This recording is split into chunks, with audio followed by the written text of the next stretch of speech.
목과 날개뼈, 급성 통증으로 통증의학과를 찾는 20, 30대 젊은 환자들이 늘고 있습니다.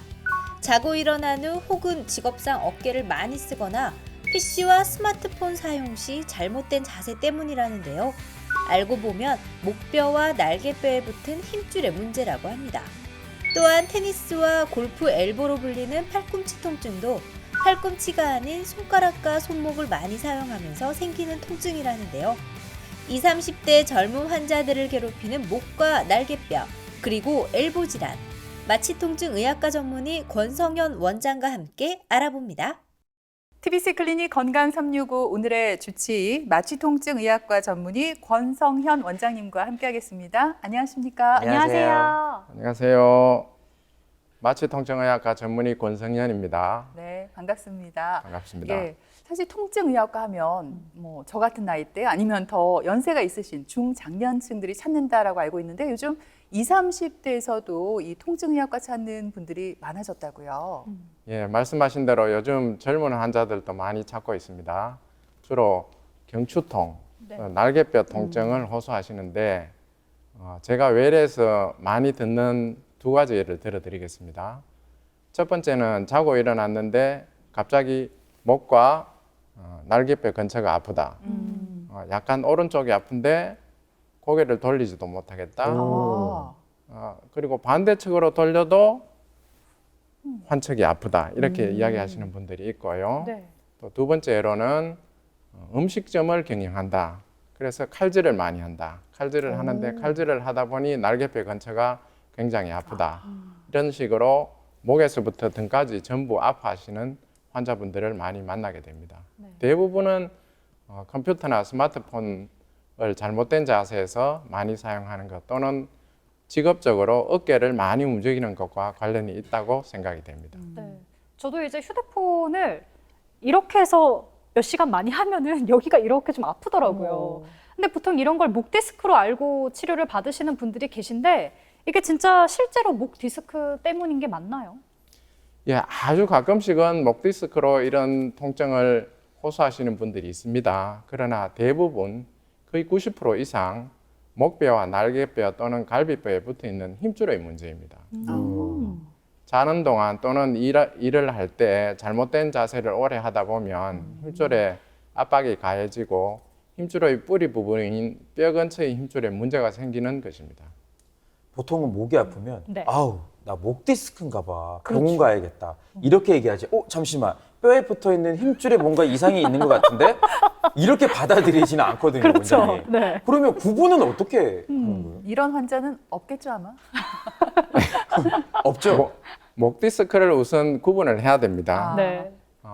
목 디스크가 훨씬 더 심각한 문제이기 때문에 이런 환자가 왔을 때는 목 디스크인지 아닌지를 구분을 하는데 목 디스크는 주로 목이 많이 아프고 팔에 통증이나 감각 이상을 호소하시는 경우가 많이 있고요. 또 목 디스크를 검사하는 테스트가 있습니다. 스플링 테스트라고 하는데 고개를 약간 돌린 상태에서 정수리에서 경추로 압박을 가하면 통증을 유발할 수가 있습니다. 목 디스크에서는 이 검사에서 통증이 유발이 되고 또 증상이 심한 디스크인 경우에는 만약에 왼쪽에 목 디스크가 있다 이러면 환자분들이 왼쪽 팔을 머리로 이렇게 들고 들어오시죠. 이렇게 하면은 디스크 증상이 감소가 됩니다. 그래서 진료실에 팔을 이렇게 들고 들어오면 이 환자는 목 디스크이겠구나 그렇게 생각을 하고 있습니다. 그러나 오늘의 주제인 경추통과 견갑통은 스플링 테스트가 음성이고 통증 부위도 약간 다릅니다. 날개뼈 근처의 통증이 더 심하고 고개를 반대측으로 돌려도 아픈 특징이 있습니다. 이러한 방법으로 목 디스크와 감별 진단을 하고 목 디스크가 아니라고 판단이 되면 환자가 아파하는 힘줄을 찾습니다. 네, 그렇군요. 자고 일어났을 때 이 목이 아픈 분들이 많다고 하셨는데 근데 사실 한 군데만 아픈 게 아니라 목, 날개뼈 등 여러 군데가 아프다고 하더라고요. 이 동시에 이렇게 많은 힘줄과 근육이 아플 수가 있나요? 환자분이 느끼는 것은 광범위한 통증을 느끼게 됩니다. 그러나 실제로 검사를 해보면 통증을 일으키는 힘줄은 한두 군데 정도이고 많으면 세 군데, 그 이상 넘어가는 경우는 흔치는 않습니다. 환자분들이 넓은 부위가 아프다고 느끼는 것은 근육 전체가 아프다고 잘못 느끼는 것입니다. 실제 통증을 유발하는 것은 전체 근육이 아니고 뼈에 붙어 있는 힘줄이 아픈 것입니다. 근육 그 자체가 아픈 경우도 있지만 네. 힘줄이 아픈 경우보다 통증의 강도가 매우 약하고 대부분 빨리 자연 치유가 됩니다. 네. 아니 그러면 그 넓은 통증 부위 중에서 어떻게 그 한두 군데 많아봤자 세 군데 정도 되는 그 힘줄을 정확하게 딱 찾을 수가 있는 거예요? 그 방법이 너무 궁금한데요. 예, 요즘은 의학 기술이 많이 발달했습니다. 그래서 조금 더 과학적이고 객관적인 방법으로 통증 부위를 찾아냅니다. 저는 주로 충격파와 초음파를 이용해서 힘줄의 위치를 찾아냅니다. 네. 우선 환자가 와서 아프다고 하면 어디가 아픈지 그 근처를 물어보고 그 부위에 충격파를 이용해서 통증이 가장 많이 느끼는 부위를 찾습니다. 네. 가장 많이 환자가 아파하는 부위에 충격파가 지나가면 환자가 그 아파하는 부위를 이야기할 수 있습니다. 충격파는 산란되는 형식이 있고 집중되는 형식이 있는데 진단을 위해서는 당연히 집중되는 형식의 충격파를 이용해서 통증 부위를 찾는데요. 재밌는 것은 환자분이 아프다고 이야기하는 부위와 충격파를 주었을 때의 통증을 느끼는 부위는 일치하지 않는 분도 상당히 많이 있습니다. 진짜요? 그래서 충격파를 이용해서 통증 부위를 찾는 것이 객관성이 있는 것입니다. 네. 제가 처음에 통증의학과 전문의가 되었을 때는 손으로 눌러서 통증 부위를 찾았는데 그 방법은 약간 객관성이 떨어집니다. 왜냐하면 손으로 누르는 아랫부위의 통증도 유발되지만 그 옆에 있는 힘줄도 압력이 같이 가해지기 때문에 어디서 통증을 느끼는지 정확하게 알지 못합니다. 반면에 충격파는 한 곳에만 집중이 되기 때문에 객관성과 반복성이 있습니다. 훨씬 정확합니다. 제가 체외 충격파를 네. 제대로 알지 못했네요. 어. 보통 이제 체외 충격파 뭐 이런 약간 그런 장풍처럼 느낌이라고요? 결석을 막 깨트릴 것 같은 친구인데 힘줄이 어디에 뭐 통증이 있는지 일단 네. 찾아낸다는 거잖아요. 그러니까요. 근데 원장님 잘 이해가 안 가요. 이 체외 충격파로 찾은 부위가 이게 힘줄이라는 걸 그러면 어떻게 알 수 있는 거예요? 예, 그것은 조금 전문적인 부분인데요. 충격파를 이용해서 통증 부위가 있는 곳을 찾아내고 난 다음에 그 이후에 그 부분을 초음파를 이용해서 다시 한번 확인을 합니다. 환자분이 이 부분이 아프다. 그래서 충격파를 이용해서 그 부분에 아프다고 하는 부분을 표시를 해두고 바로 직후에 그 부위에다가 초음파를 갖다 대면 그 피부 이하에 있는 구조물을 초음파를 이용해서 확인을 할 수가 있습니다. 그런데 충격파는 패드라는 것이 있는데 그 패드의 모양에 따라서 충격파가 도달되는 깊이가 약간 달라집니다. 그런데 그 충격파가 도달되는 깊이를 상상해서 초음파의 깊이와 일치하는 부분이 통증을 일으키는 부분이라고 추정할 수 있습니다. 그 부위에 초음파 유도하에 주사를 정확하게 놓아서 환자의 통증이 감소하면 확진을 할 수가 있는 것입니다. 네, 그렇군요. 그럼 혹시 신체의 다른 부위도 이 체외 충격파를 이용한 검사를 할 수가 있을까요? 예, 저는 굉장히 많이 사용하고 있습니다. 제일 간단한 예로 어깨 통증을 이야기할 수 있는데요.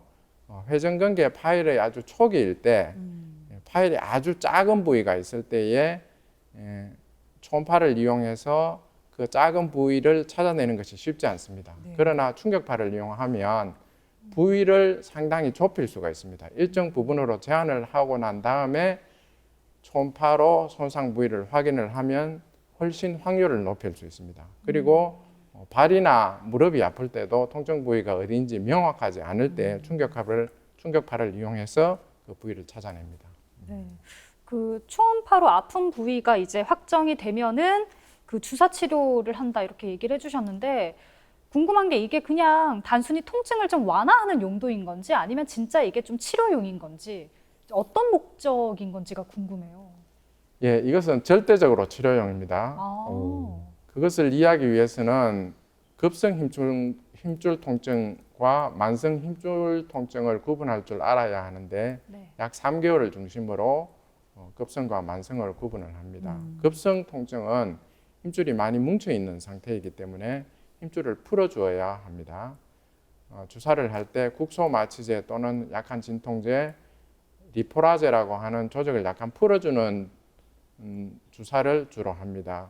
그래서 뭉쳐있는 힘줄이 풀리면 통증이 완화되고 치료가 된 것이지요.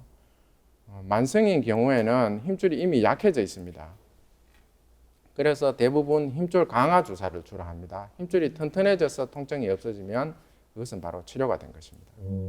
그러면 급성 경추통이나 견갑통이 있을 때 주사 치료만 잘 받으면은 호전이 될 수 있을 것 같네요. 그렇죠. 예, 그것이 바로 오늘 제가 말씀드리려고 하는 핵심인데요. 네. 이것은 매우 치료가 잘 됩니다. 우와. 만성 4년, 5년 정도 된 만성화된 경추통도 치료에 매우 반응을 잘합니다. 예를 들어서 허리 통증과 무릎 통증, 경추통을 같이 가지고 계신 분이 찾아오셨을 때에 이 경추통 날개뼈 통증은 월등히 빨리 낫습니다. 오, 네. 자신 있게 효과가 있다, 매우 좋다 이렇게 말씀해 주셨는데, 맞습니다. 네, 사실 이 젊은 분들은요 조금 아파도 뭐 나중에 시간이 지나면 낫겠지 하고 참는 경우가 있는데 그러지 말고 빨리 이 주사 치료를 제때 받아야 할 것 같아요. 그렇다면 이 얼마의 간격으로 몇 차례를 맞아야 하는지 또 내성이나 부작용 걱정은 안 해도 될까요? 예, 저는 첫 주사 후 보통 일주일 후에 외래를 방문하시라고 설명합니다. 환자분의 증상이 호전되었는지 확인하기 위함인데요. 진단과 주사가 잘 되었을 경우에는 대부분 많은 호전이 되어서 오십니다. 급성인 경우에는 한두 번의 치료로 거의 통증이 사라지기 때문에 더 이상 오시지 않고, 만성인 경우에는 힘줄이 튼튼해지는 기간이 필요하기 때문에 2주 또는 4주 간격으로 3번 내지 5번 정도의 추가적인 주사 시술이 필요합니다. 내성은 전혀 없습니다. 네. 부작용은 만성인 경우에는 주사 부위가 약 이틀 정도, 하루나 이틀 정도 지속될 수 있는 단점이 있습니다. 주사 치료 잘 받고 나서 호전되었다고 네. 환자들이 생활 습관을 다시 예전처럼 돌아가서는 안 될 것 같아요. 안 뭐 되죠. 스마트폰을 본다거나 그냥 뭐 높은 베개에 벤다거나 이러면 다시 또 아플 것 같거든요. 어때요? 대부분의 급성 경추통, 견갑통은 잘못된 자세에서 오는 것이 맞습니다. 그래서 핸드폰이나 컴퓨터를 고개를 너무 많이 숙인 상태에서 오래 보시거나 또는 직장에서 근무 자세가 고개를 많이 숙인 자세에서 오래 근무를 하는 것은 가급적 피해야 되겠고, 한 번씩 고개를 들어 주셔야 되겠습니다. 그리고 베개의 높이가 잘못되어 있어서 통증을 일으키는 경우가 많기 때문에 적절한 베개의 선택이 필요합니다. 그리고 운동 전후에 생기는 경우도 많기 때문에 운동 전에 충분한 워밍업 후에 운동을 하시는 게 좋겠습니다. 네. 사실 솔직히 말씀드리면 어제도 제가 조금 잘못된 자세로 휴대폰을 오래 했더니 고개 여기 뒤쪽이 살짝 아프거든요. 다시금 자세를 좀 올바르게 잡아야겠다라는 생각을 하고요. 원장님, 이 밖에도 뭐 관절이나 신경의 문제가 아니라 정말 이게 근육이나 힘줄 문제인데 환자들이 좀 착각하기 쉬운 통증 뭐 더 있을까요? 예, 아주 드물기는 하지만 연세가 드신 분 중에 숨이 굉장히 차다고 하신 분들이 있습니다. 그래서 내과를 방문하였는데 심장이나 폐에는 문제가 없다라고 말씀하시는 분들이 있습니다. 이럴 때에 갈비뼈에 붙어 있는 호흡 근육을 한번 체크를 해봐야 됩니다. 갈비뼈에 붙어 있는 호흡 근육이 피곤해서 숨이 차신 분들이 있습니다. 이때는 그 피곤한 호흡근을 치료를 하면 숨이 차는 증상이 호전이 됩니다. 그리고 여자분 같은 경우에는 유방 통증이 있는 경우가 있는데 유방외과에서 특별한 병을 찾지 못하는 경우 유방 아래에 있는 갈비뼈에서 통증이 유래하는지도 검사를 해봐야 되겠습니다. 네, 그렇군요. 그리고 요즘 20, 30대 환자들 사이에서 이 질환으로 또 고통받는 분들이 많이 계시다고 하는데요. 바로 테니스 엘보, 골프 엘보라고 불리는 팔꿈치 통증입니다. 말 그대로 팔꿈치를 많이 쓰는 운동을 하다가 통증이 생기는 거다, 이렇게 알고 있거든요. 어떻습니까? 사실 팔꿈치를 많이 움직여서 생기는 병이 네. 아닙니다. 어머, 그래요? 진짜요? 근데 너무 손을 많이 소극적인데요? 써서 생기는 왜 병이죠. 엘보라고? 예, 그러죠? 팔꿈치를 움직이는 근육은 네. 이두박근, 삼두박근, 이 위 팔에 있는 근육을 움직이는 것이고 네. 네. 팔꿈치에 붙어 있는 힘줄은 손가락을 움직이는 힘줄입니다. 어. 그래서 손가락이나 손목을 많이 사용하면 엘보가 올 수 있습니다. 그래요? 어머나. 그럼 집안일 많이 해도 테니스 엘보, 골프 엘보 생길 수 있다는 얘기인가요? 충분히 생길 수가 있습니다. 네. 여기 계신 분들은 괜찮겠네요. 집안일 하는 네네네. 많이 합니다, 저희도. 아 그래요? 네. 저는 되게 아파가지고 가끔합니다. 지금도 손을 저는 못 움직인 채로 지금 방송에 임하고 있거든요. 전혀 몰랐네요. 네. 아니 그러면 방금 말씀하셨던 뭐 테니스 엘보나 골프 엘보 추가적인 좀 설명을 해주시면 좋을 것 같아요. 팔을 잘못 쓰면 이제 오는 거라고 보면 되겠네요. 그러니까요. 예, 테니스 엘보를 우선 설명드리면 팔꿈치의 바깥쪽에 있는 뼈가 있습니다. 네. 여기가 아픈 것이 테니스 엘보인데 네. 여기는 손가락을 펴는 힘줄이 어. 이 부위에 붙습니다. 그래서 테니스를 칠 때 라켓에서 오는 충격이 이 부위에 전달이 되면 손상을 당할 수가 있습니다. 그것이 테니스 엘보고요. 골프 엘보는 팔꿈치 안쪽에 있는 뼈가 있습니다. 여기가 네. 아픈 것이 골프 엘보인데 손가락을 굽히는 힘줄의 뿌리가 여기에 붙습니다. 그래서 이 부분에 충격이 가해지는 것을 골프 엘보라고 하는데 실제로는 테니스를 치시는 분들도 골프 엘보가 생길 수 있고 골프를 치시는 분들도 테니스 엘보가 생길 수 있습니다. 그리고 두 개 모두 생기시는 분들도 많습니다. 그렇죠. 그리고 또 집안일 많이 하시는 분들도 이게 생길 수가 있고 여러 맞습니다. 가지 원인이 있다는 거죠. 그러면 이런 팔꿈치 통증은 그 힘줄의 염증 때문에 생기게 되는 건가요? 어떤가요? 우리가 흔히 염증이라고 하는 것은 균이 들어가서 생기는 것을 염증이라고 하는데 조직이 손상됐을 때도 염증이 생길 수가 있습니다. 운동을 하시거나 팔을 많이 움직이실 때 힘줄에 조직 손상이 생기면 염증이 생긴다고 보시면 되고 이 염증이 오래되면 작은 파열이 시작되고 시간이 지속되면 파열이 점점 더 심해지는 것입니다. 네, 그렇군요.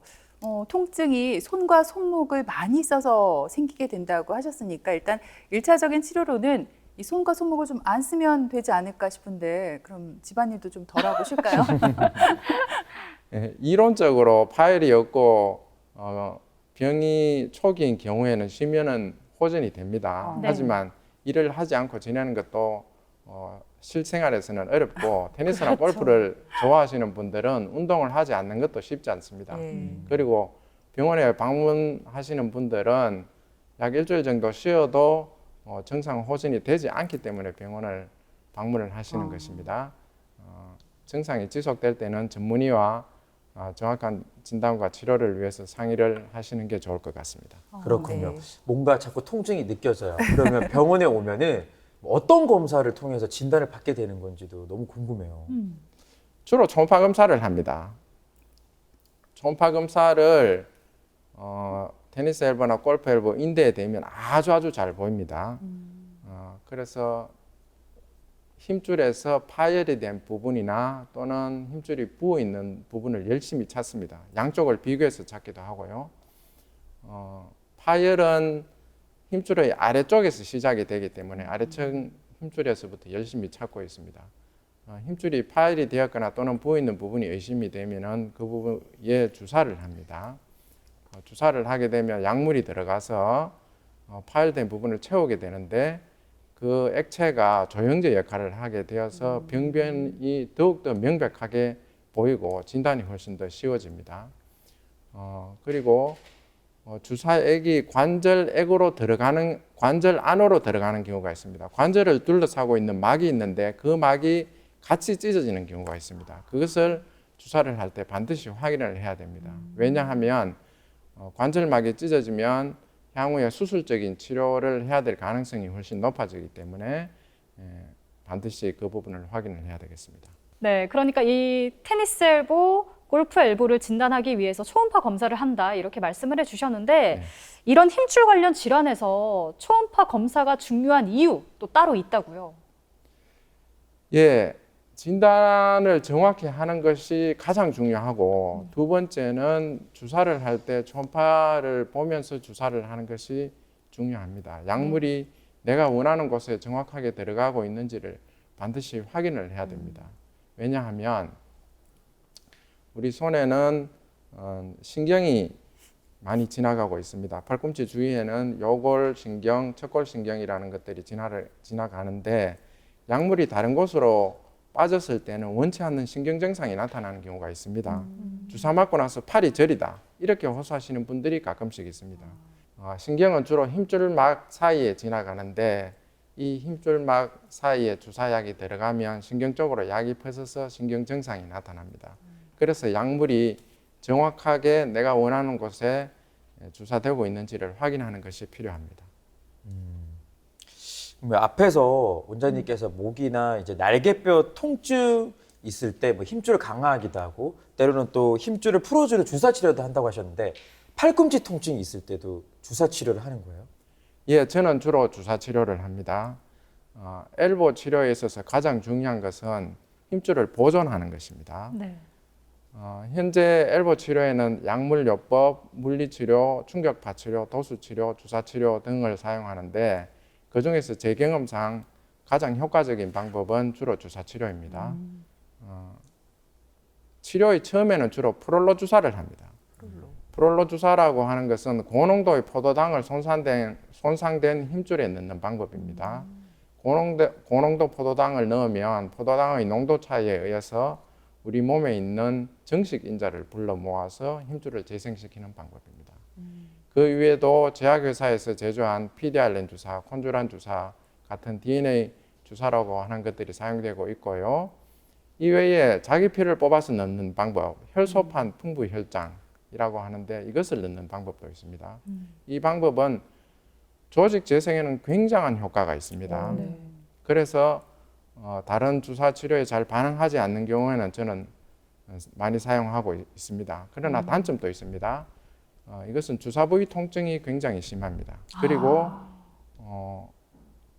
피를 뽑아서 혈소판 풍부 혈장을 뽑는데 양이 굉장히 작기 때문에 광범위한 파열이 있는 경우에는 사용이 한계가 있고요. 미국에서는 아주 많이 시행하고 있고 국내에서도 그 추세가 점점 증가하고 있습니다. 결론적으로 근육 손상이 어느 정도 되어 있느냐에 따라서 적절한 약물을 선택해서 주사를 해야 합니다. 네.